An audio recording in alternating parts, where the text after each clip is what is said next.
Assalamualaikum warahmatullahi wabarakatuh. Ibu dosen dan teman-teman sekalian, perkenalkan kami dari kelompok Audit Kui Merchandise kelas 24S32 Program Studi Sistem Informasi. Pada video kali ini, kami akan mempresentasikan laporan kegiatan audit tata kelola sistem informasi pada pemesanan percetakan Kui Merchandise dengan fokus evaluasi pada domain COVID DS11, yaitu manage data khususnya pada proses pemesanan pelanggan. Di era digitalisasi saat ini, sistem informasi bukan lagi sekedar alat bantu, melainkan tulang punggung operasional bisnis. Kui Merchandise sebagai perusahaan percetakan dan merchandise telah memanfaatkan sistem informasi untuk mendukung proses pemesanan pelanggannya. Namun demikian, tanpa tata kelola IT yang baik, sistem ini berpotensi menghadapi berbagai masalah seperti data yang tidak konsisten, prosedur backup dan restore yang lemah, serta rendahnya kesadaran manajemen terhadap risiko teknologi. Berdasarkan observasi dan kuesioner kepada 12 responden, kami menemukan adanya kesenjangan atau gap antara kondisi tata kelola saat ini as is dengan kondisi ideal yang diharapkan to be. Oleh karena itu, audit ini menggunakan framework COVID domain DS11 untuk mengevaluasi secara sistematis. Objek audit kami mencakup seluruh proses pengolahan data, pemesanan yang melibatkan pihak internal yaitu pemilik, manajemen operasional, dan staf IT atau admin, serta pihak eksternal yaitu pelanggan yang berinteraksi langsung dengan sistem. Audit ini berfokus pada domain DS11 manage data yang terdiri dari 6 detailed control objektif yaitu DS11.1 kebutuhan bisnis, DS11.2 pengaturan penyimpanan, DS11.3 media library, DS11.4 disposal, DS11.5 backup dan restore, serta yang terakhir DS11.6 kebutuhan keamanan. Ke-6 DCO inilah yang menjadi acuan utama kami dalam mengukur tingkat kinerja dan kematangan tata kelola data di Kui Merchandise. Pelaksanaan audit ini melalui 10 tahapan metodologis, dimulai dari penentuan ruang lingkup dan objek audit, penyusunan instrumen kuesioner, hingga penentuan populasi dan sampel sebanyak 12 responden. Selanjutnya kami melakukan wawancara langsung dengan pemilik, manajer operasional, dan staf IT atau admin. Dilanjutkan dengan observasi langsung pada bagian pemesanan untuk melihat kondisi nyata di lapangan. Setelah kuesioner didistribusikan dan dikumpulkan, kami melakukan rekapitulasi data, analisis kesenjangan atau gap analisis, penyusunan temuan dan rekomendasi, hingga akhirnya penyusunan laporan hasil audit secara menyeluruh. Selanjutnya akan dijelaskan oleh rekan saya yang bernama Ahmad Prakosa Hidayat. Baik, terima kasih kepada Dek Dio Putra. Saya Ahmad Prakosa Hidayat akan melanjutkan slide 5, yaitu populasi dan sampel responden. Total responden dalam audit ini berjumlah 12 orang, terdiri dari 2 responden internal yaitu pemilik Kui dan manajer operasional, serta 10 responden eksternal yaitu pelanggan Kui Merchandise yang kami beri kode P1 hingga P10. Kami menggunakan 2 instrumen kuesioner 1 untuk mengukur manajemen awareness dengan skala kurang, cukup, dan baik, serta kuesioner 2 untuk mengukur maturity level dengan skala 0 sampai 5 sesuai standar COVID. Selanjutnya, hasil kuesioner manajemen awareness. Dari hasil rekapitulasi kuesioner manajemen awareness, kami menemukan bahwa 18,6% responden menilai pengelolaan data di Kui Merchandise masih kurang, 47,22% menilai sudah cukup, dan 34,72% menilai sudah baik. Artinya, mayoritas responden sudah merasakan pengelolaan data yang cukup memadai. Namun masih ada porsi cukup besar yang menilai kurang, sehingga perbaikan akan tetap diperlukan. Selanjutnya, tingkat kinerja Detailed Control Objective atau DCO. Berdasarkan pembobotan nilai, kurang sama dengan 1, cukup sama dengan 2, dan baik sama dengan 3. Kami memperoleh rata-rata nilai kinerja DCO sebesar 2,17 yang termasuk kategori cukup. Nilai tertinggi ada pada DS 11.4. Disposal dengan skor 2,50. Sedangkan nilai terendah ada pada DS 11.6. Kebutuhan keamanan dengan skor 1,92 yang masuk kategori kurang.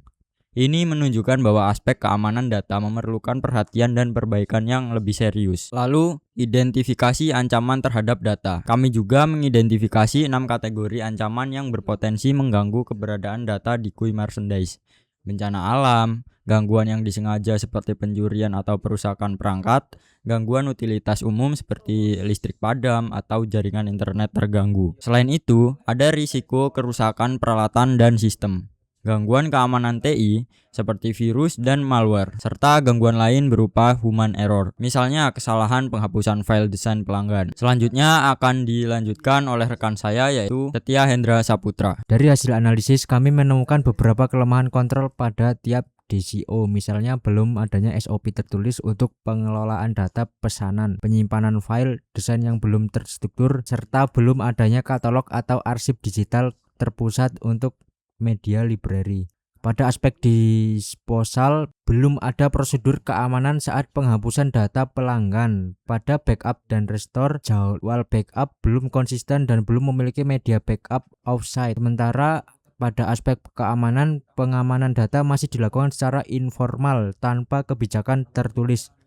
Kelemahan-kelemahan ini berdampak langsung pada integritas data, efisiensi operasional, dan kepercayaan pelanggan terhadap keamanan data mereka. Untuk kuesioner maturity level, kami memperoleh hasil rata-rata kondisi ASI sebesar 1,74 atau berada di level 2, yaitu repeatable, intuitive. Sementara kondisi 2B yang diharapkan berada pada level 4, managed and measurable, dengan nilai rata-rata 3,68.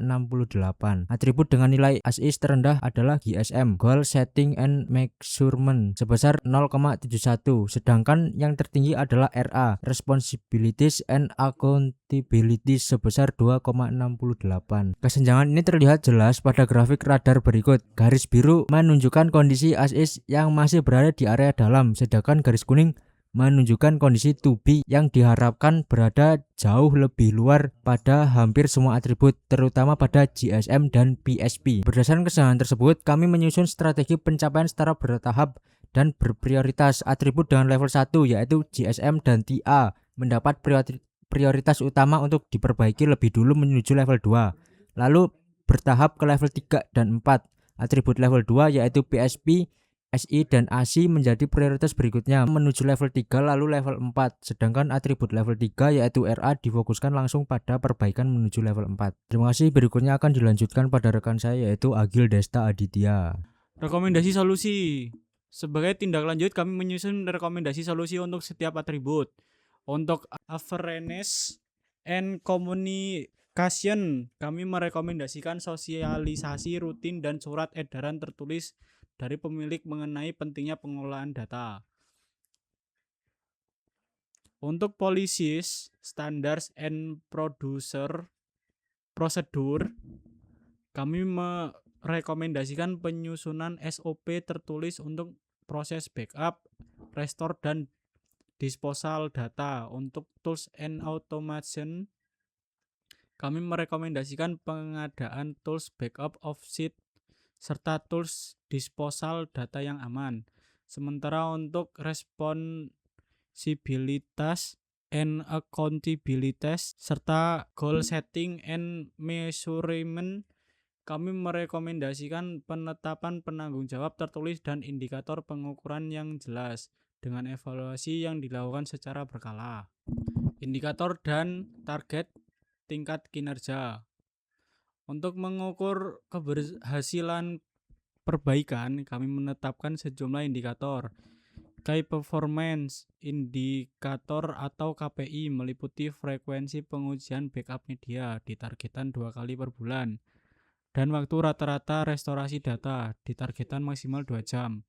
Sementara Key Goal Indikator atau KGI meliputi persentase restorasi data yang berhasil ditargetkan minimal 90%, serta jumlah insiden data sensitif yang dapat diakses setelah dihapus dan downtime akibat kapasitas penyimpanan yang keduanya ditargetkan 0 kejadian. Sebagai kesimpulan, tingkat kinerja DCO pada domain DS11 di Kui Merchandise berada pada kategori cukup dengan rata-rata 2,17 dan DS -11.6. Kebutuhan keamanan menjadi titik terlemah yang perlu mendapat perhatian. Tingkat kematangan saat ini berada di level 2, masih jauh dari target level 4 yang diharapkan. Kelemahan utama meliputi belum adanya SOP tertulis, penyimpanan data yang belum terstruktur, backup dan restore yang tidak konsisten, serta keamanan data yang masih formal. Oleh karena itu, perbaikan perlu dilakukan secara bertahap, dimulai dari atribut GSM dan TA, dilanjutkan ke PSP, SE, dan AC, hingga akhirnya RA, agar GUI Merchandise dapat mencapai tata kelola data yang lebih matang dan andal. Demikian presentasi audit tata kelola sistem informasi pemesanan pada percetakan GUI Merchandise yang dapat kami sampaikan. Kami ucapkan terima kasih atas perhatian Bapak Ibu dan rekan-rekan sekalian. Kami dari kelompok audit GUI Merchandise, Ahmad Prokesa Hidayat, Dio Putra, Siti Indra Saputra, dan Agil Desta Aditya. Mohon maaf apabila ada kekurangan. Wassalamualaikum warahmatullahi wabarakatuh.